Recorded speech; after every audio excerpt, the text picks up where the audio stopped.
Have you ever wondered what it takes to craft a supernatural thriller that intertwines suspense with spiritual and philosophical depth, or how a multicultural upbringing can shape a writer's storytelling? In this episode of One More Thing Before You Go, we are going to dive into this fascinating world of Ali Kaden. He's an author who brings a rich cultural perspective to his writing. Growing up between the United States and Egypt, Ali adds layers of complexity to his characters and plots. His novel debut, his debut novel, The Past Awakens, is set in the seemingly tranquil town of Benford, where a malevolent colonial era spirit emerges to haunt the community. The protagonist, a local real estate agent, must form an alliance with the mysterious necromancer to combat this dark force. I'm your host, Michael Herst. Welcome to One More Thing Before You Go.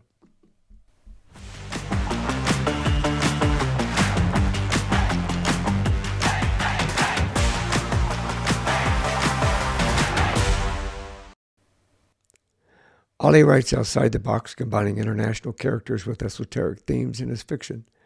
He also does nonfiction. We're going to talk about all of those. His work reflects deep spiritual, philosophical, and metaphysical concepts alongside suspenseful and thrilling plot lines.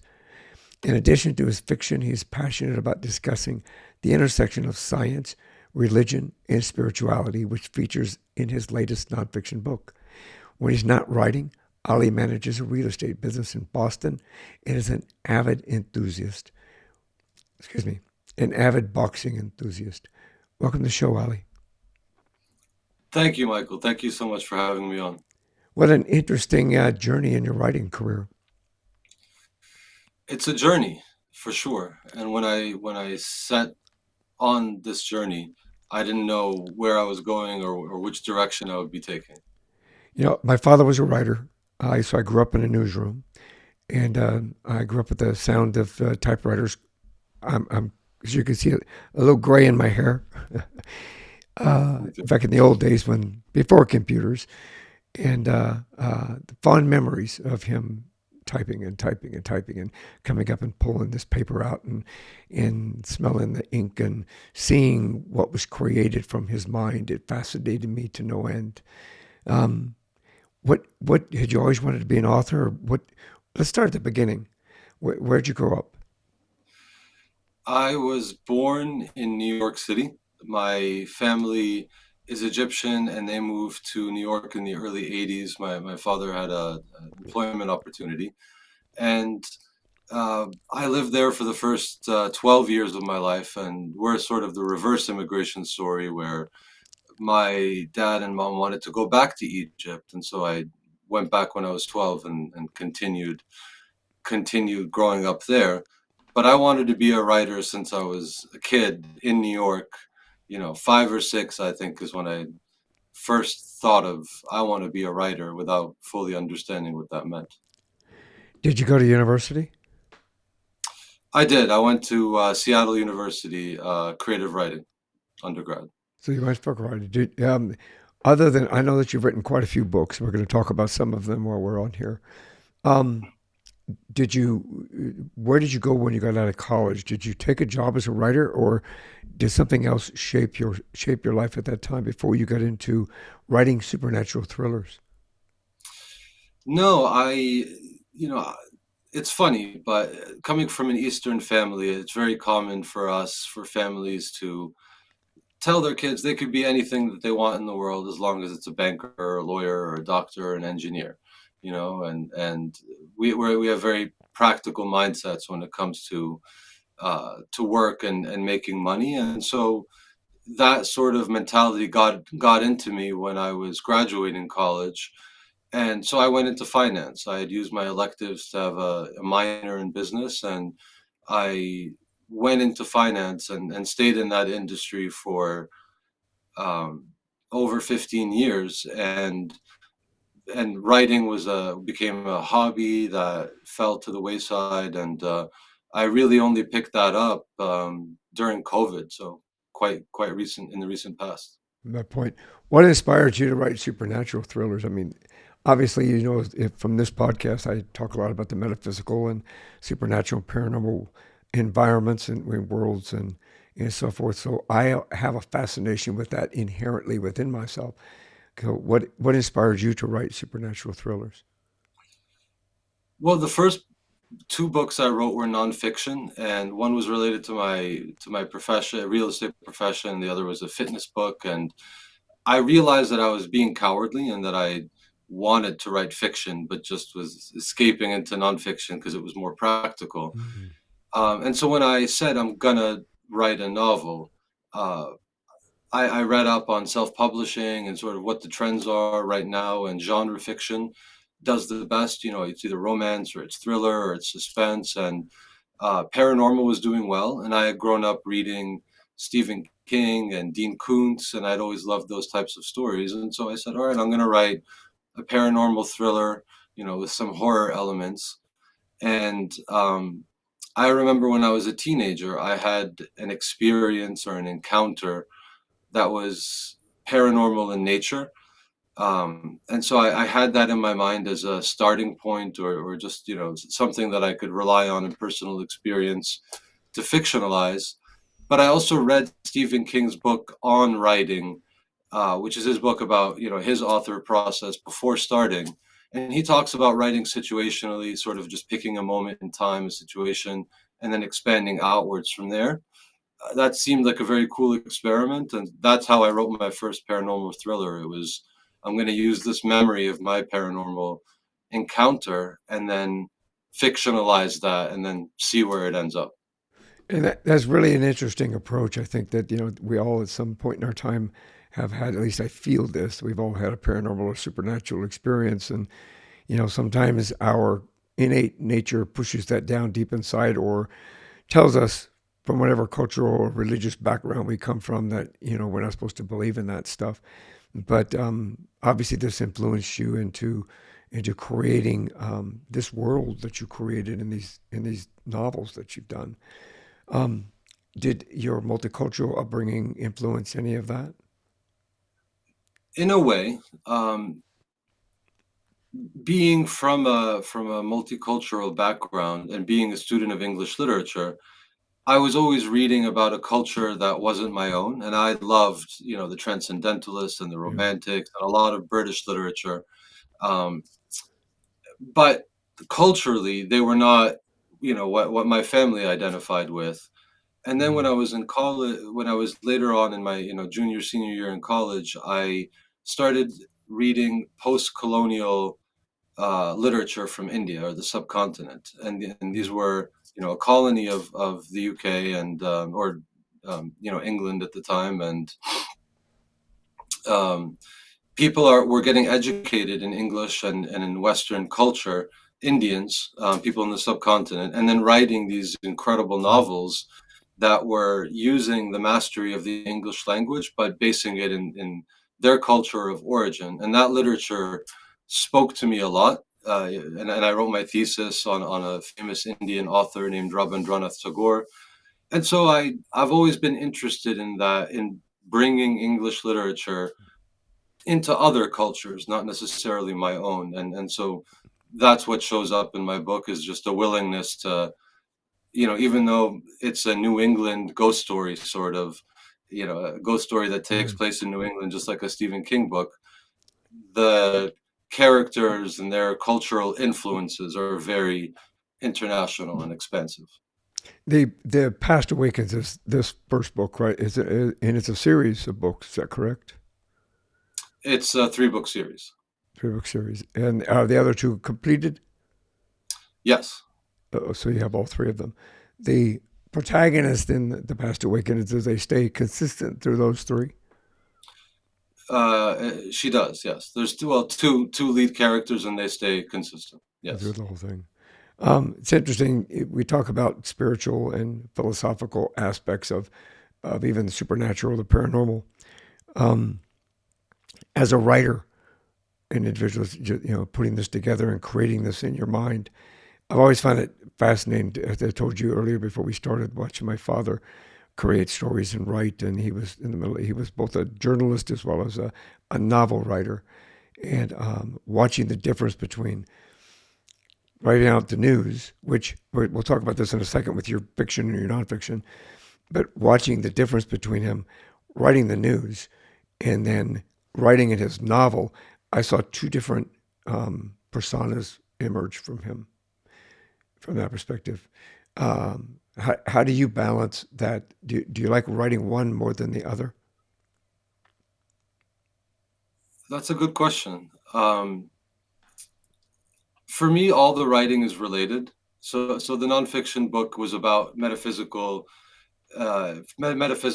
studies and spirituality and world religion and the intersection of that with modern science, which in my mind is still fantastical and fun and awesome, Yeah. just like the paranormal thriller series. I think that dividing of personality happens in my day job and my writing job. You know, where in real estate I'm Mm.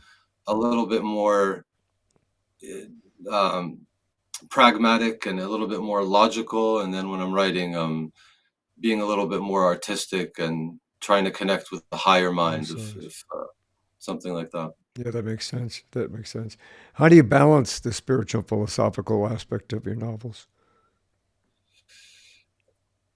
Well, you know, it's been an evolution. The paranormal thriller series I wrote when during a time when in my life where things were a little bit darker than they are now, and so I was able to put a lot of I was able to express a lot of what I had to express creatively in those novels. And since then, my own personal spiritual evolution has taken a new direction or it's been rejuvenated. And I find myself having a lighter experience of that. And so the books that I'm writing now reflect that. And as long as feel like I have a thriving spiritual life, I'm sure it's going to come across in the books in some interesting way. So you had said earlier that part of your catalyst for you to write was a paranormal experience. Can you share that? Yeah, I was a big fan of movies when I was a teenager, and I watched a lot of the paranormal stuff. And I just always was fascinated. I was very curious. Mm. Is this real? What can I experience? What's okay to try and what's not okay to try, and just experimenting with boundaries and you know, with respect to that stuff. And so I had a book that I had bought, you know, a paperback from Barnes and Nobles, and it was about connecting with spirits. And I remember reading that book in my room when I was in high school at night. And while I was reading this book, I had a very distinct uh, sensation that something, you know, that the wind was blowing and it was blowing the curtain, it was swaying in the wind in front of the window. And I just had this feeling that something came into the room and came up very close to me and was staring at me with these malicious eyes. And I couldn't see the eyes, but I could feel them. And I put the book down, and I was terrified, and I barely slept that night. You know, it felt like I had invited some kind of dark energy that I didn't want there. And the next day, I went to school, came back, you know, in the afternoon. It was still sunny. This is in Egypt now, so it's very sunny. And I walked back into my room, dropped my backpack on the floor, and it happens again. You know, this the wind blows, the curtain blows, and this entity that I can't really see but can feel just rushes up to me and is staring at me, and it's so visceral and tangible. Um, and so and then I called my aunt in, and I'm like, "Do you feel this?" And she closed her eyes for 1 second, and she said, "There's something in this room that isn't good that you need to get rid of." And I had all these pictures that I'd ripped out of magazines and taped to the wall. And so she said, "We have to rip these things down. I think one of them is inviting some dark energies." And so we started ripping all these pictures off the wall. And the last one that we had ripped off, on the back of it was this profile of an artist who was really sadistic. I guess he used to lure women to some place and torture them and paint them, and you know he was a serial killer painter. And what's weird is that that was the back of the image that I had intended to put on the wall. The image I intended was a picture of Albert Einstein. And when I felt those malicious eyes staring at me, but I couldn't see them, I fixated on Einstein's eyes on the wall just as a reference point to have some eyes to look into. So it was very odd that it turned out to be the back of that particular page um, that had this profile of this serial killer painter. And then when we got rid of all that artwork, I stopped reading that book and never had that experience again. But Oh, that's wow. what it was.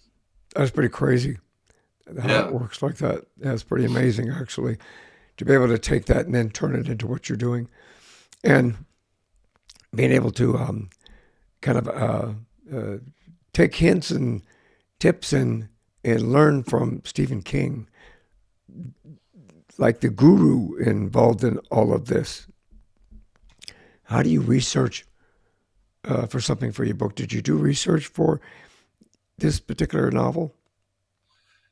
I did. The It takes place in New England, and I fictionalized the town, but I based it on actual New England history. So there's references to the Salem witch trials. There's references Mm. to just the industrial history of the Northeast. You know, the old shoe factories and the tanneries and that sort of stuff. So that's referenced and researched a little bit. And then the second main character, Adrian, he's from Romania, from a small town in Romania named Visri. And I couldn't tell you why he's from there, but it just, creatively, Romania, let's look for a place where he's from, and did some research and found this really cool Saxon village in Transylvania. And I was like, Adrian's from there. And then once I decided that, I had to stay true with as much of the culture as I could whenever it comes up in the book. That's pretty cool, actually. I think the evolution of watching your characters come to life from that perspective must be an amazing feeling. It's funny. I'm realizing as you say that right now that I can think of all those characters as distinct people, and which is funny Mm. because I made them up. Hey, but they're real when they showed up with on paper and ink.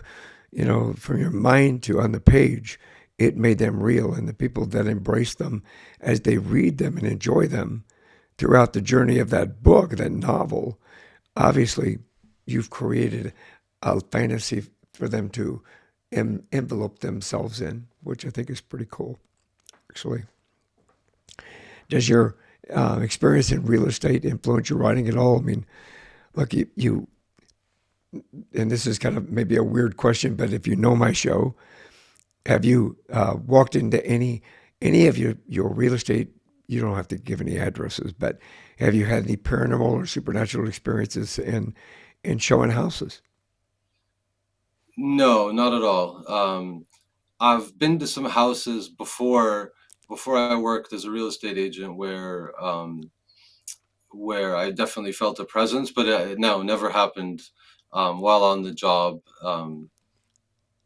But but real estate does show up in the writing, and that the main character Evelyn is a real estate agent, Mm. and her listings are haunted, or at least one of them, and two of them, and I thought that was a cool starting point, you know. So I combined Mm. that with the paranormal experience that I had. She walks into her own open house, and all the people come and leave, and after they're all gone, she hears something in the basement and goes down there, and that's when she has some version of the experience that I had, but a little creepier. A little creepier. They when I went through college and university as well, both my bachelor's and my master's. Whenever we had to write something, they say write what you know. So I had to ask that question because it's you would think, especially with the areas that you grew up in and the history involved, that there might be something attributed to what you're writing. When here in Boston, I work with developers and do a bit of development myself, and so when I wrote book two, I was thinking a lot about mill conversions. There's been a lot of developers buying these old mill buildings and converting them into lofts and luxury apartments. And so that is sort of the premise of or the starting point of book two, is this developer is coming in to develop this old tannery in Bainford, and it's supposed to revitalize the town and bring in a whole bunch of money and people and tax revenue. Now, did you self-publish, or did you go through a regular publisher? Self-published for all the books. You write outside the box with the international characters and the unconventional themes that you've got. I think that it's an opportunity for us to get involved in a very kind of escape into your world from that perspective. And I try to stay true to what the kind of books that I would want to read. If it was, Yeah, and I do want this to be commercially viable, of course, that's a goal, but it's not the only goal. If it was the only goal, I'd be writing romance novels, yeah. because 50% of the market is romance novels, and that's what sells. And Mm. but that's not what I'm called to write, and so it's a little bit of balancing what you love with what you should do sometimes, and as a self-published author. From that perspective. Now, this question is only related to another question that I've been thinking as we've been talking. Did you grow up in a very religious background? No. Well, yes and no. I mean, I'm Middle Eastern, so I feel like everybody Middle Eastern by default is from a very religious background, even if Well, yeah, they're yeah, yeah. But how does that, the intersection of science, I mean, supernatural and the paranormal, you can look at it from two different perspectives, I think, especially in creating the environments that you create. And I know that I grew up Catholic. I'm not a practicing Catholic any longer, but I grew up Catholic. And in that Catholic environment, you were always said ghosts don't exist. You can't do this, you can't do that. And that the only people to talk to angels are actually priests and so forth. As I grew older, I come to realize, as I get a coming of age at 18 and 19, I realized that that's not always true, and that you can talk to angels, you can have those kind of experiences outside of the religious aspect. Do you? In this question, I hope I'm forming this question correctly. Um, do you create the intersection with a little bit of science, a little bit of religion, a little bit of spirituality in both your fiction and your nonfiction work? Yes. I mean, thank you for sharing your background. It's I grew up in a Middle Eastern Muslim family, but my aunt had an interest in Eastern spirituality, and so she would go to India and stay in Mhm. ashrams. And I went with her as a teenager, and I was exposed to that culture. And I had never really solidly identified with the rigid, dogmatic, religious perspective of Mm. right and wrong and heaven and hell and God and Satan, and it was very binary. And I just had no experience with those binaries really. But um, a lot of things started to click for me when I understood some of the Eastern concepts and applied them Mm. back to the original religion that I was taught. Um, and in that perspective, there is no difference between religion and science and spirituality. It's Yeah. all just one thing expressed a whole bunch of different ways. And so I'm very passionate about telling people about that, that hey, reality is not what Yeah. we think it is, and look at this and look at that, and there's a lot of people who just don't care. Like a lot of Yep. people are I want to live well, I'm not really interested in esoteric wisdom, but there's some people like me who care a lot. And Mm. when you start talking about this stuff, they light up and you light up, and it's Mm. and that's what happens to me, and I think that's what's driving me forward. Forward. That's a good way of doing that. I appreciate that very much. I think that we as individuals have to open our minds, our hearts, our souls into what the possibility is out there and how we all exist within this world and are interconnected within ways that not many understand. So I appreciate your introspect on that approach. I think it hopefully will open people's eyes to the fact that there is more. that there is more. Um, what did you write first? May I ask? Nonfiction or Before, fiction? well, the first two books I wrote were short nonfiction books, but this was just I want to be a writer, but I'm not brave enough to write fiction. So I one understand was that. about yeah, one was about investment properties because I knew about that. The other was about fitness because I knew about that. But the first not, fiction book that I wrote um, The Past Awakens, the book one in the paranormal series. Although in college, I went and volunteered in Calcutta for 3 months with the Missionaries of Charity, and I met a woman there, and I was very inspired by who she was, her life story, what she was doing in India, and I started to write this a novel back then. You know, this was in 2004, but then in 2019, I took the ideas of that novel and turned it into a screenplay.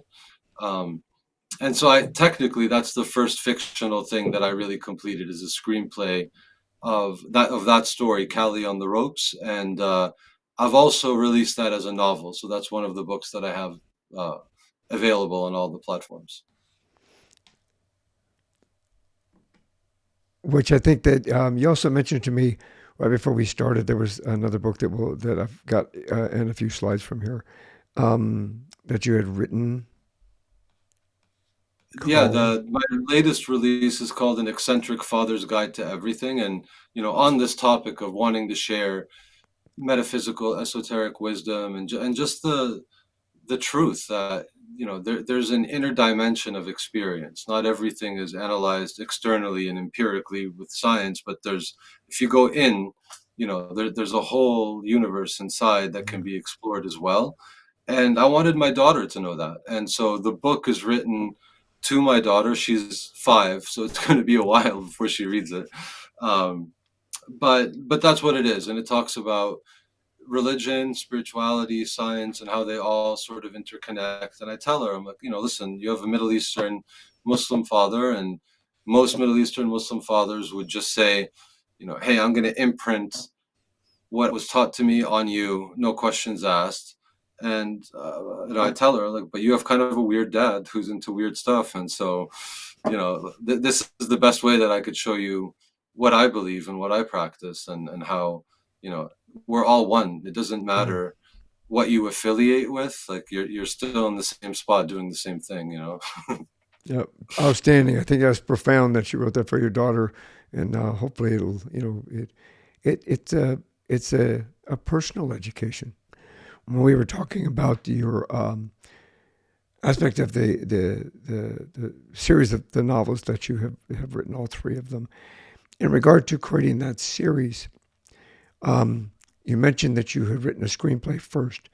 Have you ever thought about turning that series into screenplays and moving it from the print to the screen?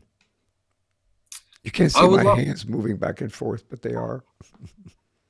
Yeah, I think I was doing the same thing. The expressive hand gestures not showing up on the video, but yes, I would love, Callie on the Ropes. I wrote it as a screenplay for that reason, and that book is kind of like, or that story is kind of like Rocky, the boxing movies, Yes. but with a female protagonist set in India in underground, fights, but same underdog, against all odds kind of spirit of the character in the movie, and so very visual, and would be a lot of fun, and I think it would be very trendy too because it's about a multicultural female boxer who's fighting to win prize money to save children from sex slavery in India.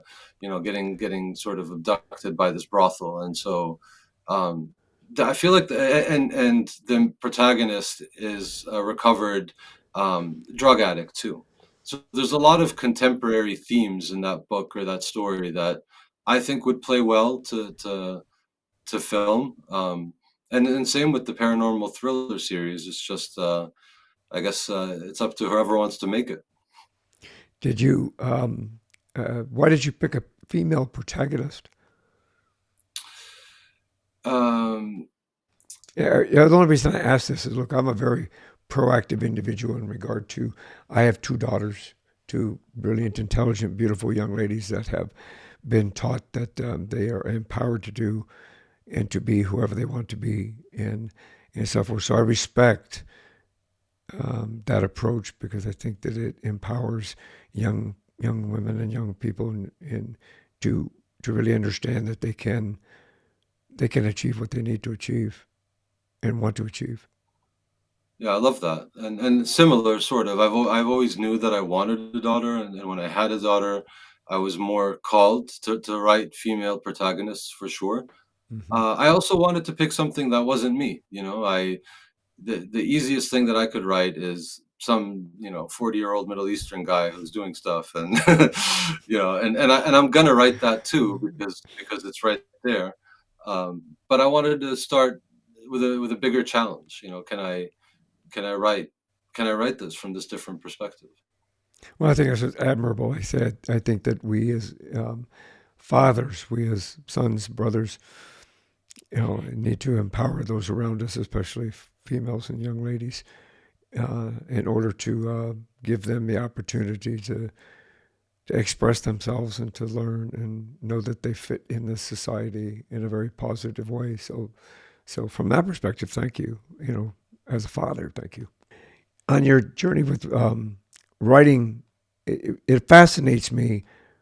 I know that we've talked a little bit about why you wanted to be a writer and creating the worlds that you wanted to create. It was it difficult to kind of build. Um, some of us are very analytical. Some of us are visual. Some of us are audible. Sometimes we can picture something in our mind. Sometimes we have to be shown a picture to put that in our mind. When you start creating your worlds, this environment that you've done, this whole, the characters, the places they're visiting, everything about what creates this story and the continuing story. Is that something that if you don't mind me digging a little deeper, is that something that you can visualize as you write that? Or do you have to lay it out first and then turn around and then create it a piece at a time? That's a good question. I think that I've changed writing styles entirely, and I've heard in author circles there's plotters and there's prancers, I guess, or is the other one where you just sort of write aimlessly and see where you find out, and that one is the one that's more artistically inspired, sort of, versus Yeah. the plot where it's very structured. The thriller series, the first one, I sat with the language, especially the first two books. I sat with the language and visualized and dreamed up these places and then put them on paper. So it was a very artistic process, Mm. and the descriptions. I went. I spent more time describing, somebody's eyelashes or something like something secondary to the plot, but it was beautiful and it had to be Right. said. And as I've written more books, I've leaned a little bit away from that, and I've been more plot driven, and I've plotted before, and so it's similar, except now instead of the visual aspect, what I get, what sort of just comes naturally is this idea. Like there's this Right. juicy idea that I want to see come to life, and it's that inspiration that I take into a plot and begin to structure the story a little bit more from the start so that I know where I'm going. Is all three the series that you have? Those three books. Do they all take place in the same area, or are they do they move? They all take place in the same area, in Bainford, Massachusetts, which is sort of just north of Boston, between Boston and New Hampshire. Um, the the Romanian character, he leaves and comes back. He gets sort of spiritual advice from a friend of his, and that friend is in Egypt. So the character in book one travels to Egypt. In book two, he's already in Egypt and travels back to Massachusetts. And in book three, he and Evelyn go meet this individual, but they Right. meet him in the Canary Islands, because of some paranormal stuff that happened thousands of years ago. That's where they need to meet. That's really interesting. Have you visited? I know that you've lived in Egypt, obviously. Have you visited the other places that you have in your book? Uh, I've all around Egypt, yes, and I live here, so New England, sort of, Mm, yes. I have not been to the Canary Islands, but I'm very interested in the Canary Islands because I mm, guess in metaphysical circles who talk about the lost civilization of Atlantis and this island continent that was sunk by the seas, by the waves, over 12,000 years ago. It's suggested that it's in that general mm. area of the coast of Morocco.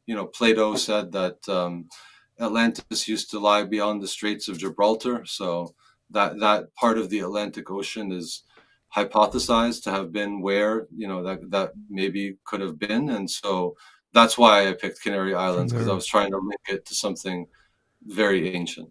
That's pretty cool. Actually, I have not heard that before in regard to Atlantis possibly being down in that arena. Hopefully, one day they'll actually find Atlantis. I think that would be yeah, and whoever is would be famous. I mean, undoubtedly, being able to locate Atlantis would be a wonderful opportunity. I think they're going to, and one thing that I think is fascinating is Göbekli Tepe, and that needs to show up in one of my future books. It's if you haven't seen it, it's an ancient megalithic site in Turkey, Mm. and it's dated to 12,000 years ago. I So actually think I that have. yeah, it's 3 times older than the supposed building date of the pyramids. And modern civilization sort of says that civilization started 6,000 years ago in Sumer, and then 5,000 years ago in Egypt, and then, Greece, Rome, Greeks, Right. Romans, blah, blah, blah, and we know the rest. But here's a temple that was built 12,000 years ago with huge megalithic blocks and intricate carvings, and they're all astronomically aligned, and it shows Oh, these people were very sophisticated and had culture and had science and had architecture. And so the idea that there are lost civilizations that existed long before the established timeline of human civilization that we currently know is very plausible, and yeah. I love watching all the new discoveries because they're dating things much older than there's one guy that talks about, there are a bunch of scientists that talk about the Sphinx. If you look at the Sphinx in Egypt, there's evidence of water erosion on the base of the Sphinx. And if you look back at the geological record, there was no time in Egypt where there would have been enough rainfall Right. to create that erosion pattern, except during this one period that was, I guess, 12,000 years ago, or approximately somewhere in there. And so they're saying, hey, this structure might have been here a lot longer than historians are saying. Like They're these saying structures about it. maybe were improved, but they were there a lot longer than people think. I'm enjoying. I agree with you, and it's interesting because we watch one of my favorite shows is Expedition Unknown with Josh Gates, and he travels the world and shows us things that we didn't think were possible before. And he's been on a couple of the episodes, or a few of the episodes, more than a couple, where they've have found and located societies and temples and buildings that date back like that previous to 6,000 years that they've just found and that they're exploring by using lidar and some other other technological advances. So I'm excited for those kind of finds. I think in my other life I probably would have been an archaeologist. But yeah, Me too. I'm enjoying what they're finding now. Are you going to you have any plans for any new books or new novels that might implement some of the new discoveries?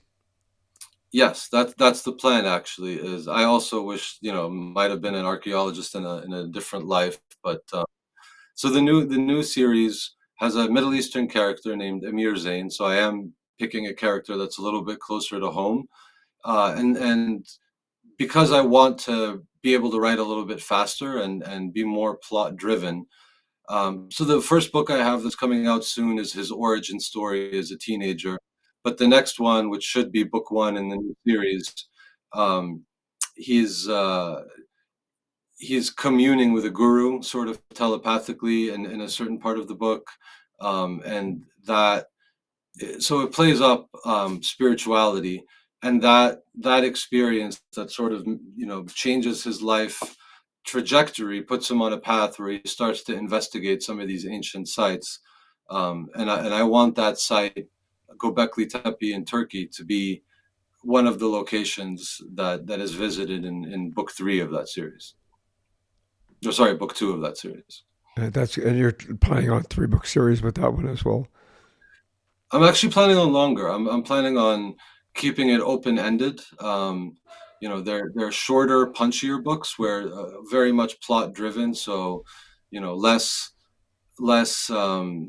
romance and less sort of side tangent Mm. stories and more plot driven. And so my goal as an author now is to write this, what I call esoteric fiction, and it's kind of like an Indiana Jones meets Da Vinci Code meets Celestine Prophecy, where it's a little bit more modern spirituality, but the same type of adventure. It sounds very interesting. So you're obviously sticking with the Yeah, same themes that you're currently writing with. for the most part, I think the spirituality is going to be a little bit more less paranormal and more ancient mystical, but Very sort of in the cool. same. Yeah. I think it's evolution. I mean, we all evolve as we go, then grow with what we've learned and how we can implement our connection with our audience, however it happens to be. So, yes, I think that's a pretty cool opportunity for you. In regard to writing this series, the first one, this 3 book series, how long did it take you, may I ask?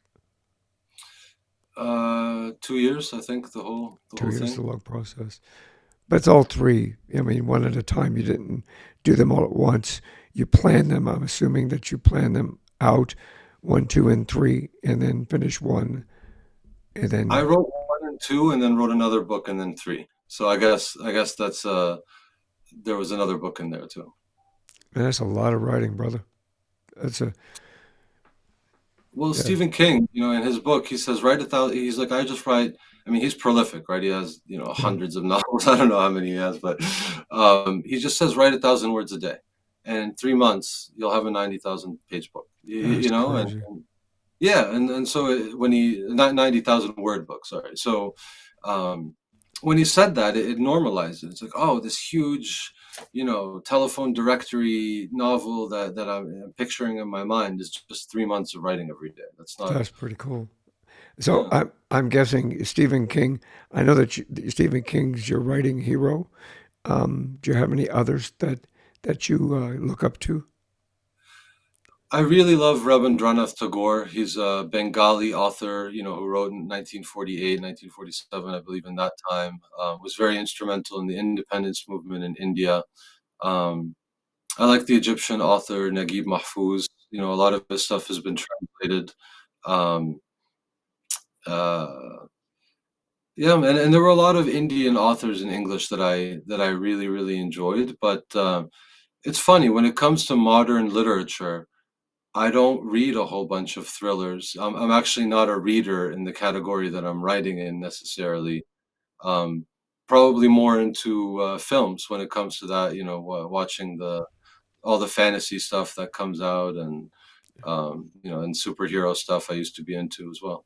That's yeah. I'm the same. I think that I'm more of a visual individual. As a child, my escape was movies and sneaking off to the movies and you know involving myself in that story from those Yeah, perspectives, and it's always stuck with me. So sometimes I sit down and have written short stories, but I've never written a novel.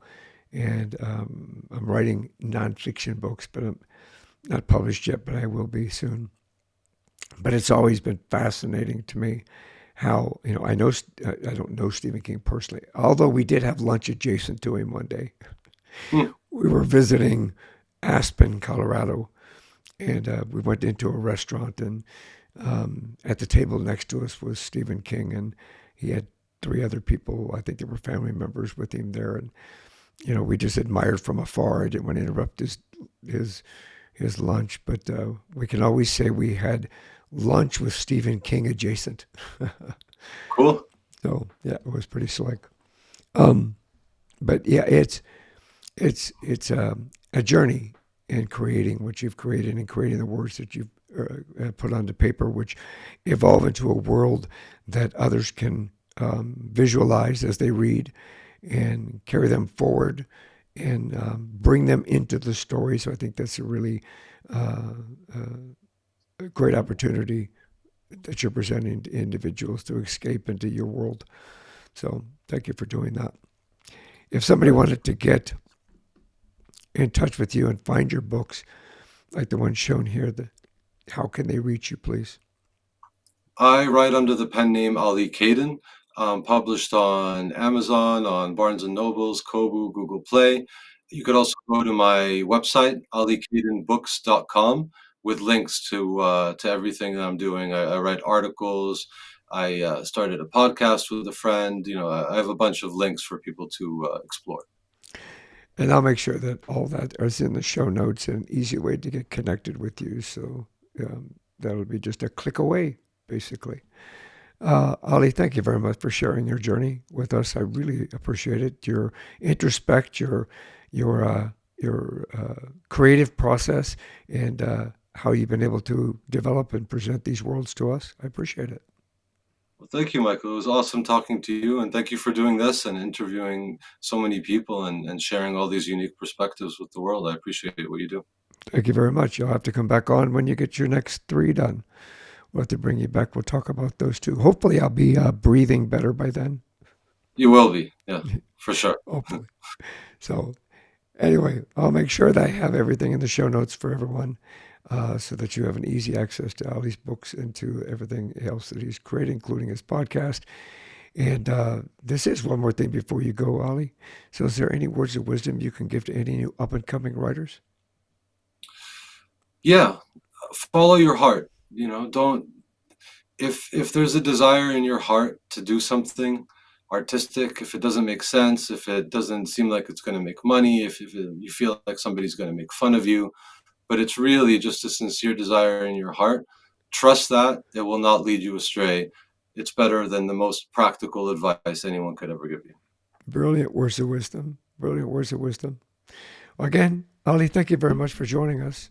I really Thank you so appreciate it. much, Michael. One more thing before you all go. Have a great day. Have a great week. And thanks for being part of our community.